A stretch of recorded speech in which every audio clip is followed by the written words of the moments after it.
Para salvar Moraes, Dino monta cilada para bancos. É o título do editorial de hoje, na Gazeta do Povo.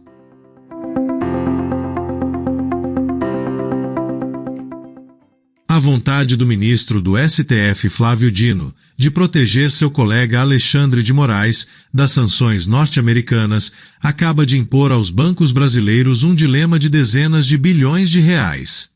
O mais novato dos ministros da Corte sequestrou o julgamento de uma ação sem relação alguma com a Lei Magnitsky, para mandar um recado às autoridades norte-americanas e, com isso, forçou as instituições bancárias das quais Moraes é cliente a fazer uma escolha de Sofia.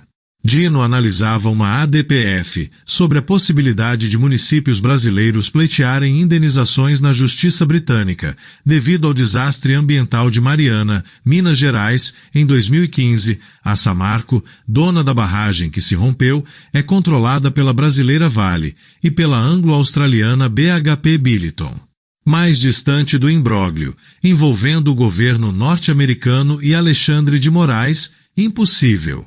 Em decisão monocrática, Dino afirmou que ficam vedadas imposições, restrições de direitos ou instrumentos de coerção executados por pessoas jurídicas constituídas sob as leis brasileiras e que tenham sua sede e administração no país, bem como aquelas que tenham filial ou qualquer atividade profissional, comercial ou de intermediação no mercado brasileiro, decorrentes de determinações constantes em atos unilaterais estrangeiros. Em outras palavras, uma decisão vinda de outro país só tem validade no Brasil se for ratificada internamente ou se isso estiver previsto em algum acordo bilateral.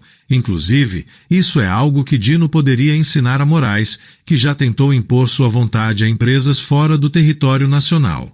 Mas o ministro continuou, afirmando que sua decisão se aplicava, entre aspas, nestes autos e em todas as demais em que jurisdição estrangeira ou outro órgão de Estado estrangeiro pretenda impor, no território nacional, atos unilaterais por sobre a autoridade dos órgãos de soberania do Brasil e que transações, operações, cancelamentos de contratos, bloqueios de ativos, transferências para o exterior ou oriundas do exterior por determinação de Estado estrangeiro em desacordo aos postulados dessa decisão dependem de expressa autorização desta Corte.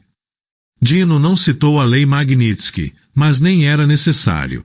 Até as paredes da sede do STF sabiam que a referência a atividades bancárias, dentro de uma ação sobre indenização por dano ambiental, não era gratuita. Para não restar nenhuma dúvida, Moraes ameaçou de punição, não nos autos de nenhum processo, mas em uma entrevista, os bancos brasileiros que aplicarem a Lei Magnitsky. A bem da verdade, nem o governo norte-americano pretendia que a Lei Magnitsky tivesse efeito fora dos Estados Unidos. Ela simplesmente afirma que cidadãos norte-americanos e empresas que operam nos Estados Unidos não podem negociar com as pessoas sancionadas ou sofrerão punições.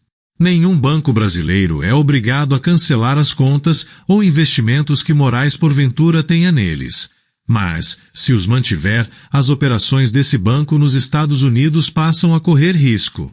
Suprema ironia. Em inúmeras decisões sobre redes sociais, o próprio Moraes insistiu que, se as Big Techs queriam operar no Brasil, tinham de se submeter à lei brasileira. Da mesma forma, se bancos brasileiros quiserem operar nos Estados Unidos, têm de obedecer à lei local. E, concorde-se ou não com a aplicação da Magnitsky a Moraes, a law of the land é essa: nada de negócios com quem está na lista do governo norte-americano. Havia dúvida entre as instituições bancárias nacionais sobre como proceder, é verdade. Mas Dino acabou com essa dúvida, da maneira mais voluntariosa e atabalhoada possível, sem esperar o julgamento sobre outra ação no STF, esta, sim, especificamente sobre a aplicação dos efeitos da Lei Magnitsky. Agora, os bancos dos quais Moraes seja cliente terão de escolher manter o relacionamento com o ministro e arriscar as operações que porventura tenham nos Estados Unidos ou rifar Moraes para não deixar o mercado norte-americano, mas correndo o risco de sofrer punições do Supremo. Em qualquer caso, sairão perdendo, e o mercado financeiro percebeu o tamanho da encrenca.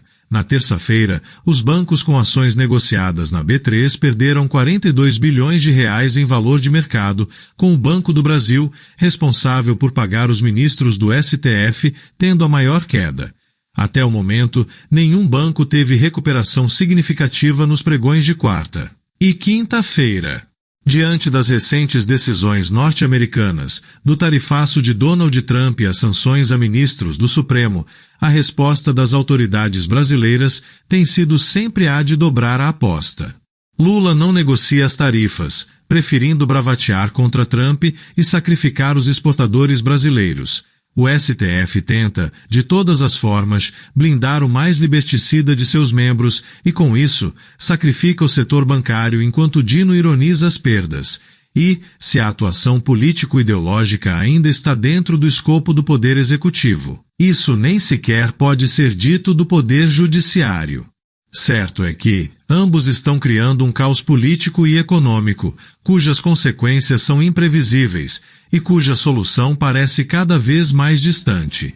Essa é a opinião da Gazeta do Povo. Essa narração foi gerada por inteligência artificial, sob supervisão jornalística.